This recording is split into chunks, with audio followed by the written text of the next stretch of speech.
வணக்கம் நண்பர்களே. இந்த வார ஈஓடி சீரீஸில் நாம் விடையளிக்க போகிற கேள்வி என்ன தெரியுங்களா? நிறைய பெண்களுக்கு சிசேரியன் மூலமாக குழந்தை பிறந்ததுக்கு பின்னாடி பயங்கரமாக முதுகு வலி ரொம்ப அதிகமாக இருக்குதுன்னு சொல்கிறாங்களே. ஸோ இப்போ இந்த முதுகு வலிக்கு இந்த சிசேரியன் அப்போ உங்களுக்கு முதுகு தண்டில் ஊசி போடுவாங்க, ஸ்பைனல் அனஸ்தீஷியான்னு சொல்லுவோம். அதுதான் காரணமா அல்லது வேறு ஏதாவது காரணங்கள் இருக்கா? இதுக்கான தீர்வு என்ன பார்ப்போம்.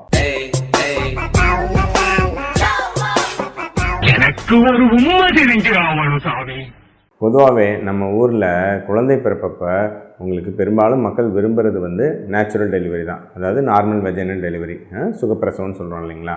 ஆனால் இப்போ சமீபத்தில் பார்த்திங்கன்னா பெண்களோட உடல் பருமன் ஜாஸ்தியாக இருக்குது, நிறையா சர்க்கரை நோய் ஜாஸ்தியாகுது, உயர் ரத்த அழுத்தம் அந்த மாதிரி ஜாஸ்தியாகுது, இது மாதிரி நிறைய பிரச்சனைகள். அப்புறம் இதனால் பார்த்திங்கன்னா குழந்தை சைஸ் கொஞ்சம் பெருசாக இருக்கிறது, அதனால் செஃபலோ பெல்விக் டிஸ்ப்ரப்போர்ஷன் சொல்லுவோம். ஸோ குழந்தை சைஸ் கொஞ்சம் பெருசாகிட்டால் நார்மல் வெஜைனல் டெலிவரி மூலமாக டெலிவரி ஆகாது, சுகப்பிரசவம். இந்த மாதிரி நிறைய பிரச்சனைகள்னால சமீபத்தில் உங்களுக்கு சிசேரியன் டெலிவரியோட பர்சன்டேஜ் அதிகமாகிட்டே இருக்கிறது நிறைய பேருக்கு தெரிஞ்ச விஷயந்தான்.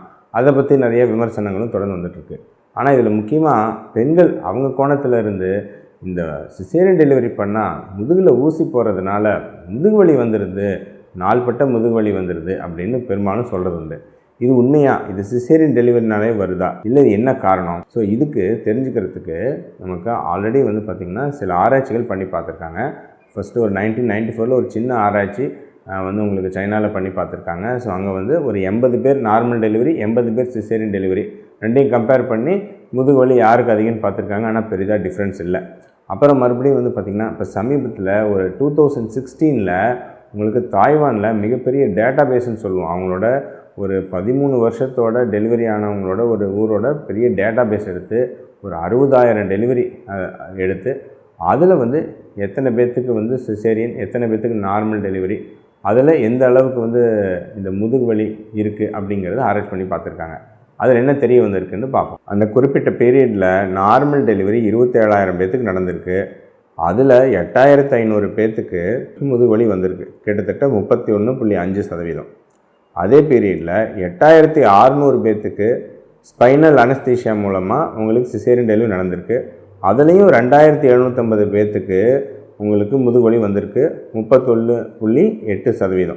இது ரெண்டுலேயுமே பார்த்திங்கன்னா பெரிதாக வித்தியாசமே இல்லை, சரிங்களா? அது 31.5%, 31.8%. ஸோ இப்போ ரெண்டுலேயுமே கிட்டத்தட்ட டெலிவரி ஆனவங்களில் 30% பேர்த்துக்கு முதுகுவலி வந்திருக்கு.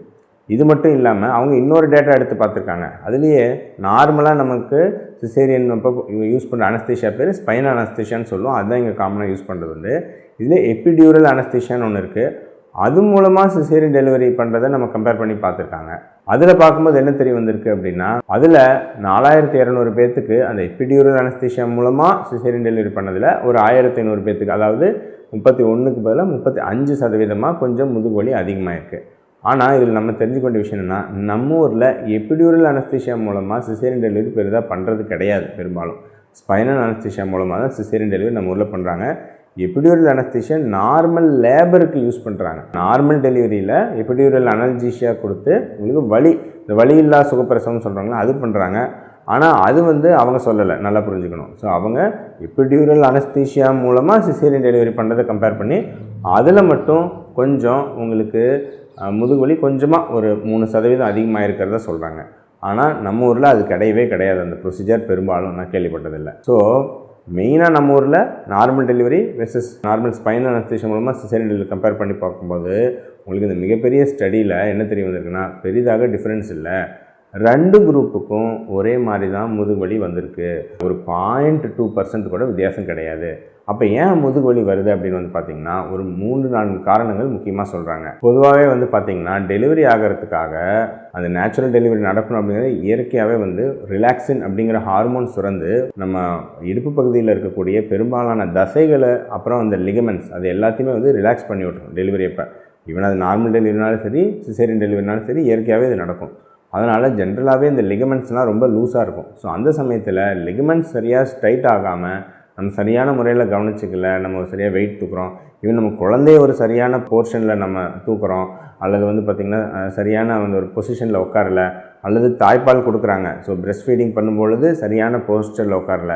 ஸோ இந்த ரிலாக்ஸ்டு லிகமெண்ட்ஸ் இருக்கும் பொழுது உங்களுக்கு சரியான பொசிஷனில் நம்ம உட்காரலனாவோ, சரியான பொசிஷனில் குழந்தைய தூக்கலனாவோ, அல்லது ஏதாவது வெயிட்டு சீக்கிரம் வந்து ஏதாவது வெயிட்டெல்லாம் தூக்கி ஏதாவது வேலை பார்க்குறாங்கனாவோ ஈஸியாக வந்து முதுகு வலி வரலாம். அதில் சின்ன சின்ன அந்த ஸ்பைனல் பேக் ஏக்குன்னு சொல்லுவோம், சரிங்களா, SBA.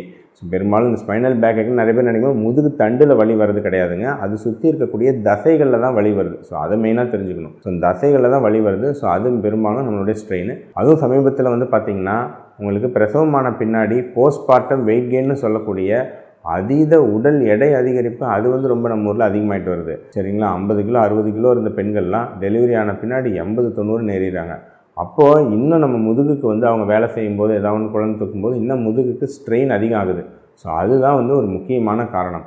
ஸோ இந்த மாதிரியான இயற்கையான காரணங்கள் நார்மல் டெலிவரியும் நடக்கும், சிசேரியன் டெலிவரியும் நடக்கும். அதனால தான் இந்த ஸ்டடி படி பெரிதாக நார்மல் வெர்சஸ் சிசேரியன் ஸ்பைனல் அனஸ்தீஷியாவில் பெரிதாக இந்த முதுகுவலி வந்ததில் பெரிய வித்தியாசமே இல்லை. 2 குரூப்லேயுமே 30-31% மக்களுக்கு இந்த முதுகுவலி வந்திருக்கு.